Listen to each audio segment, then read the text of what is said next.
আমার জানা নাই যখন প্রথম ইরাকে যখন প্রথম যুদ্ধের হামলা শুরু হয় সেদিন বৃহস্পতিবার আছে, হ্যাঁ 9 এপ্রিল বৃহস্পতিবার যখন হামলা হয়, পরের দিন 10 এপ্রিল শুক্রবার। আমি 9 এপ্রিলই ওই অবস্থা খারাপ দেখে তখন ওই আমার বাচ্চাদের মধ্যে অন্তর্চক্ষু খোলা আছে, যাদের অন্তর্চক্ষু খোলা আল্লাহ রাসূলের সাথে যোগাযোগ করতে পারে।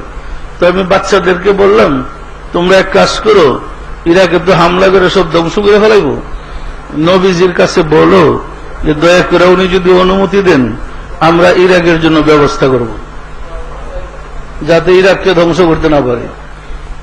তো বলার পরে নবীজি বাচ্চাদের কাছে জানাইলো যে তোমার বাবাকে বলো উনি যেন ইরাকের জন্য ব্যবস্থা করে দেন। এরপরে সারা দেশের মানুষ তো তখন পাগল ইরাকের জন্য। আমি আবার বললাম যে অনুরোধ করে বলো যে দয়া করে একটু অনুমতি দিতে, মুসলমান মারি দিতেছে, আমাদের তো সহ্য হয় না। পুনরায় বলার পরে আল্লাহ রাসূল বললেন, তোমার বাবাকে জিজ্ঞাসা করো গজবটা কি সে নিবে। তখন চুপ হয়ে গেলাম, আর কিছু বলার নাই। তো এখানে আপনারা যারা নামাজ পড়তে আসেন জুমার দিন অনেকেই তো জানেন ওই সব ঘটনা। আমি পরের দিন শুক্রবারে জুমার নামাজের সময় ইরাকের অবস্থা সম্বন্ধে সারা বিশ্বের মুসলমানদের সঙ্গে আলোচনা করেছিলাম। করতে গিয়ে ফাঁকে কথা বলছিলাম যে রাসূলের অনুমতি চেয়েছিলাম ব্যবস্থা করার জন্য, কিন্তু রাসূল অনুমতি দেন নাই, ব্যবস্থা করতে নিষেধ করছে। বলছিলাম না, বলি নাই? রাসূল ইরাকের পক্ষে ব্যবস্থা করতে নিষেধ করেছে, এই কথা কে কে শুনছেন? হাত ওঠান তো। তাহলে এখানে বলছিলাম হাত নামান।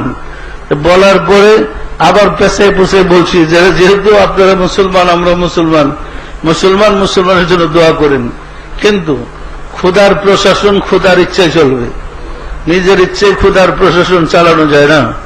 খোদা যেভাবে প্রশাসনকে নির্দেশ করে সেভাবে প্রশাসন পরিচালিত হবে। তো আপনারা মুসলমান হিসেবে দোয়া করেন। বলছি না, বলি নাই? দেখছেন কবে?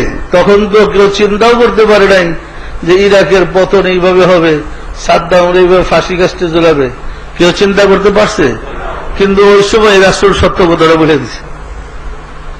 তো যাদের রাসূলের সাথে আল্লাহর সাথে যোগাযোগ আছে তারা নির্ভুল সংবাদ দিতে পারে, আর যাদের আল্লাহ রাসূলের সাথে যোগাযোগ দেয় সামাজিক উপরে লেবাস পোশাক দেখে এদের ধর্ম ঠিক নেই, এরা ধর্মচ্যুত। পরিষ্কার না? পরিষ্কার না?